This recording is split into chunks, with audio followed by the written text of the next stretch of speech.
12 سے 18 گھنٹے کراچی جیسے شہر کے اندر لوڈ شیڈنگ ہو رہی ہے جو انڈسٹریل ہب ہے.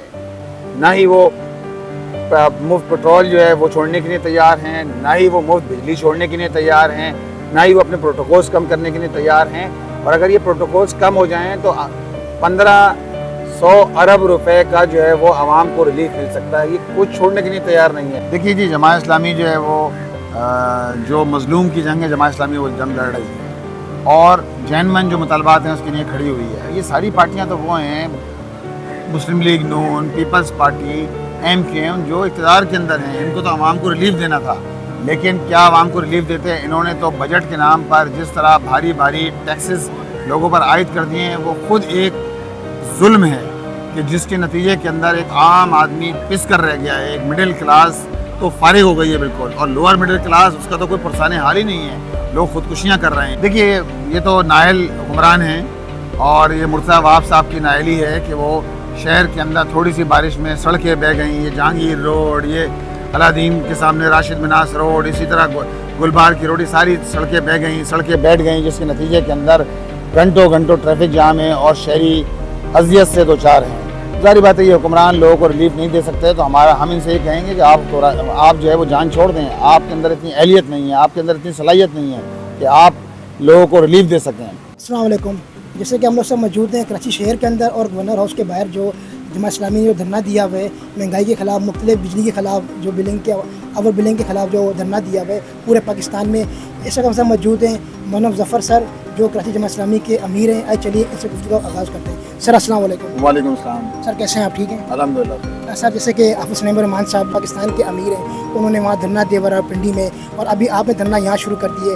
آپ کیا سمجھتے ہیں کہ اس دھرنے سے عوام کو ریلیف مل جائے گا؟ کیا گورنمنٹ آپ کے اس دھرنے سے جو آپ کے مطالبات ہیں وہ مان لے گی؟ دیکھیے, عوام کے جو مطالبات ہیں یا ہم جو مطالبات لے کر کھڑے ہوئے ہیں وہ عوام کے دلوں کی آواز ہے. ہر فرد بجلی کے بلوں سے پریشان ہے, ہر فرد لوڈ شیڈنگ سے پریشان ہے. 12 سے 18 گھنٹے کراچی جیسے شہر کے اندر لوڈ شیڈنگ ہو رہی ہے جو انڈسٹریل ہب ہے. اب ظاہری بات ہے, آپ اگر 12 سے 18 گھنٹے لوڈ شیڈنگ کریں گے اس گھٹن کے ماحول میں, اس حبس کے ماحول میں, اس گرمی کے اندر, تو اس کے نتیجے کے اندر آپ دیکھ سکتے ہیں کہ لوگ کس کرب سے گزریں گے, کس اذیت سے دوچار ہوں گے, کس طرح یہ انڈسٹری چلے گی, کس طرح صنعتوں کا پہیہ چلے گا. اور آپ ایک طرف 12 سے 18 گھنٹے لوڈ شیڈنگ کر رہے ہیں, دوسری طرف آپ بل پورے عدد دے رہے ہیں, اور اتنے بھاری بھاری بل ہیں کہ جو بل جو ہے وہ لوگوں پر تازیانہ بن کر جو ہے برس رہے ہیں. لوگ پریشان ہیں کہ کہاں سے اپنا بل ادا کریں, کس طرح اپنے بچوں کو پڑھائیں, کیسے ان کی فیسیں ادا کریں, کہاں سے کھائیں. اور اس کے ساتھ ساتھ جو آدمی کرائے کے مکان میں رہتا ہے وہ تو اور زیادہ پریشان ہے کہ کرایہ کہاں سے ادا کرے گا. ظاہری بات ہے اس کیفیت کے اندر جب بجلی کا مسئلہ ہو, IPPs کے ساتھ جو معاہدے ہوئے ہیں فراڈ معاہدے ہیں, ہمارا مطالبہ یہ ہے کہ ان معاہدوں پر نظر ثانی کی جائے. ہمارا مطالبہ یہ ہے کہ ظالمانہ ٹیکس جو آپ نے بجٹ کی صورت میں عوام پر لاد دیے ہیں, ان کو پر ان کا بوجھ تلے عوام جو ہے پس رہے ہیں, ظالمانہ ٹیکس کا خاتمہ ہونا چاہیے. ہمارا مطالبہ یہ ہے کہ یہ سیلریڈ کلاس جو ہے, سیلریڈ کلاس کی جو آپ نے ٹیکس عائد کر دیا ہے اس کے نتیجے کے اندر سیلریڈ کلاس کا بہت خراب حال ہے. لوگ اس بات کی دعا کر رہے ہیں کہ انکریمنٹ نہ لگے. پہلے لوگ انکریمنٹ لگنے سے خوش ہوتے تھے کہ انکریمنٹ لگ رہا ہے, تنخواہوں کے اندر اضافہ ہوگا. اب صورتحال یہ ہے کہ لوگ کہتے ہیں کہ انکریمنٹ لگ جائے گا تو اس کے نتیجے میں جو ٹیکس دینا پڑے گا وہ پچھلی تنخواہ سے بھی کم ہوگا. اسی طرح حکمران اپنی شاہ خرچیاں کم کرنے کے لیے کسی طور تیار نہیں ہیں, نہ ہی وہ مفت پٹرول جو ہے وہ چھوڑنے کے لیے تیار ہیں, نہ ہی وہ مفت بجلی چھوڑنے کے لیے تیار ہیں, نہ ہی وہ اپنے پروٹوکولز کم کرنے کے لیے تیار ہیں. اور اگر یہ پروٹوکولز کم ہو جائیں تو 1500 ارب روپے کا جو ہے وہ عوام کو ریلیف مل سکتا ہے. یہ کچھ چھوڑنے کے لیے تیار نہیں ہے. لہٰذا ہمارے جائز مطالبات ہیں, عوامی مطالبات ہیں, اور ہم یہ سمجھتے ہیں کہ ہماری جدوجہد عوام کے تعاون کے ساتھ اور اللہ کی مدد کے ساتھ انشاءاللہ تعالیٰ کامیاب ہوگی. ٹھیک. اچھا مظفر سر, اگر دیکھیں کہ اگر ابھی تک جو ہے گورنمنٹ کی طرف سے کوئی آسے مذاکرات نہیں ہو پا رہے, اب کیا سمجھتے ہیں اگر گورنمنٹ آپ کے دھرنے میں آتی نہیں ہے, مذاکرات نہیں کرتی, آپ سے ساتھ بیٹھتی نہیں ہے, ٹیبل ٹاک نہیں ہوتی, تو کیا آپ دھرنا جاری رکھیں گے؟ نہیں, حکومت نے مذاکراتی کمیٹی بنائی ہے, 2 ادوار ہوئے ہیں. انہوں نے ٹائم مانگا کہ ٹیکنیکل کچھ معاملات ہیں جس کی وجہ سے ہمیں کچھ ٹائم چاہیے ہے, لیکن ہم نے تو تلاش گمشدہ کا بورڈ لگایا ہے, کہ پچھلے 4 دن سے حکومتی کمیٹی موجود نہیں ہے. ہمارا دھرنا جاری ہے. یہاں چوتھا روز ہے, پنڈی میں 12واں روز ہے. ہمارے پاس plan a, plan be, plan سی سارے موجود ہیں. ہم اس دھرنے کو پورے پاکستان میں پھیلا دیں گے, پاکستان کی صوبائی دارالحکومتوں میں پھیلا دیں گے, ہم شاہراہوں پر لے جائیں گے. ہمارے پاس ہڑتال کا آپشن ہے. سارے آپشنز الحمدللہ اوپن ہیں, اور ہم اپنے سارے پتے ایک ایک کر کے انشاءاللہ تعالیٰ ظاہر بھی کریں گے اور حکمرانوں کو گھٹنے ٹیکنے پر مجبور کر دیں گے.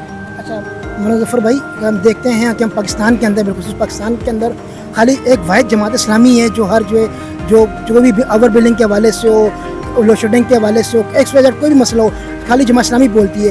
کیا اور پارٹیوں کا حق نہیں ہے؟ خالی اور پارٹیاں خالی غریب عوام سے ووٹ بٹورنے آتی ہیں, اور خالی جو جماعت اسلامی ہر پلیٹ فارم پہ آواز اٹھاتی ہے غریب عوام کے لیے. تو آپ کیا سمجھتے ہیں؟ دیکھیے جی, جماعت اسلامی جو ہے وہ جو مظلوم کی جنگ ہے, جماعت اسلامی وہ جنگ لڑ رہی ہے, اور جین جو مطالبات ہیں اس کے لیے کھڑی ہوئی ہے. یہ ساری پارٹیاں تو وہ ہیں, Muslim League Noon, Peoples Party, M Q M, جو اقتدار کے اندر ہیں. ان کو تو عوام کو ریلیف دینا تھا, لیکن کیا عوام کو ریلیف دیتے ہیں؟ انہوں نے تو بجٹ کے نام پر جس طرح بھاری بھاری ٹیکسز لوگوں پر عائد کر دیے ہیں, وہ خود ایک ظلم ہے کہ جس کے نتیجے کے اندر ایک عام آدمی پس کر رہ گیا ہے. ایک مڈل کلاس تو فارغ ہو گئی ہے بالکل, اور لوور مڈل کلاس اس کا تو کوئی پرسان حال ہی نہیں ہے.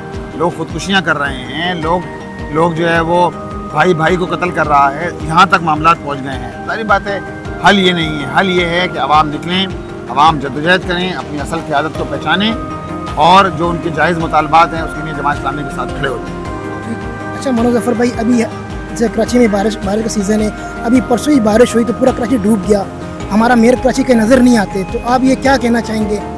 دیکھیے, یہ تو نائل حکمران ہیں, اور یہ مرتضیٰ وہاب صاحب کی نائلی ہے کہ وہ شہر کے اندر تھوڑی سی بارش میں سڑکیں بہہ گئیں. یہ جہانگیر روڈ, یہ علادین کے سامنے راشد مناس روڈ, اسی طرح گلبار کی روڈ, یہ ساری سڑکیں بہہ گئیں, سڑکیں بیٹھ گئیں, جس کے نتیجے کے اندر گھنٹوں ٹریفک جام ہے اور شہری اذیت سے دوچار ہیں. ظاہری بات ہے یہ حکمران لوگوں کو ریلیف نہیں دے سکتے, تو ہم ان سے یہ کہیں گے کہ آپ جو ہے وہ جان چھوڑ دیں. آپ کے اندر اتنی اہلیت نہیں ہے, آپ کے اندر اتنی صلاحیت نہیں ہے کہ آپ لوگوں کو ریلیف دے سکیں. اور یہی وجہ ہے کہ آج شہر کے لوگ پانی کو, بجلی کو, دیگر بنیادی فیسلٹیز کو ترس رہے ہیں. اچھا مولانا ظفر بھائی, آپ کیا سمجھتے ہیں کہ آپ کے دھرنے سے کیا گورنمنٹ جو ہے, حکومت جو ہے گھٹنے ٹیک دے گی؟ بالکل انشاءاللہ, ہمارے دھرنے سے ہم حکومت کو مجبور کر دیں گے گھٹنے ٹیکنے پر. ٹھیک ہے. اچھا مولانا ظفر بھائی, جاتے ہماری پاکستانی عوام کو آپ کیا جماعت اسلامی کے پلیٹ فارم سے میسیج دینا چاہیں گے؟ میں میسیج یہ دینا چاہتا ہوں کہ آپ اپنے حق کے لیے کھڑے ہوئیے, آپ اپنے حق کے لیے جدوجہد کیجیے. انشاءاللہ تعالیٰ اس جدوجہد میں اور پرامن مزاحمت میں ہی زندگی ہے. اسی کے نتیجے کے اندر ہمارے مسائل حل ہو سکتے ہیں, اور جماعت اسلامی آپ کی نمائندہ جماعت ہے. جماعت اسلامی آپ کے مسائل کے حل کے لیے آپ کے ساتھ کھڑی ہے. جیسے کہ آپ نے دیکھا کہ ہم سے موجود ہے مولانا ظفر بھائی, جو کراچی جماعت اسلامی کے امیر ہیں. پھر ہم ملیں گے ایک نئی ویڈیو کے ساتھ. کیمرہ مین عبد الرحمان کے ساتھ شیئر تو ٹیم کو دیجیے اجازت. پاکستان زندہ باد. اللہ حافظ.